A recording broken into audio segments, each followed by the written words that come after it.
ఇంత పెద్ద పెద్ద పార్టీలు ఉన్నాయి, ఇండిపెండెంట్ క్యాండిడేట్ గెలుస్తాడా అంటే గెలుస్తాడు అని నేను మీకు చెప్పగలుగుతున్నా అన్న.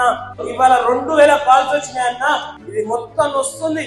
అయినా ఇవాళ మీ ముంగట నా బాధ మాట్లాడుకుంటున్నా అన్న. నేనేం ప్రిపేర్ అయి రాలేదు, నేను ఉన్నది స్వచ్ఛతంగా మీలో ఒకటిగా ఉన్నా కాబట్టి. నేను గ్రాడ్యుయేషన్ చేసినప్పుడు నాకు ఇబ్బందులు ఏమైనాయో ఇవాళ మీకు అవే ఇబ్బందులు కావద్దు, మీకు వచ్చే తరాలకు మీకు ఇబ్బంది కావద్దు అని నేను మీ ముందుకు రావడం జరిగిందన్న.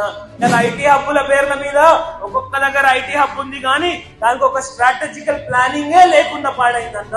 ఏ పార్ట్ అయినా ఎవరైనా గుణపాఠం మేం చెప్తాం, ఎమ్మెల్సీ గ్రాడ్యుయేట్స్ మేము గుణపాఠం చెప్పి మీకు తీర్చిదిద్దుదాం. ఇది మా ఎలక్షన్ అని చూపించుకోవడానికి మీకు చాలా గోల్డెన్ ఆపర్చునిటీ అన్న. ఎవరైనా ఏ పార్టీ అయినా గవర్నమెంట్ లో ఉందండి, చాలా వరకు అరచేతిలో స్వర్గం చూపించినాయి కానీ ఏ గ్యారంటీ పూర్తి చేయలేని పరిస్థితి అన్న. నా తమ్ముళ్ళు డిగ్రీ చేసి గ్రాడ్యుయేషన్ చేసి బండిలు పెట్టుకునే పరిస్థితి అన్న. ప్రతి ఒక్కరికి చదువుకునే అర్హత ఉందా లేదా, ప్రతి ఒక్కరికి మంచిగా బతికే అర్హత ఉందా లేదా, ఉన్నప్పుడు నా తమ్ముడు డిగ్రీ చేసి బండి పెట్టుకోవాల్సిన అవసరం ఏమొచ్చింది మన గవర్నమెంట్ కి?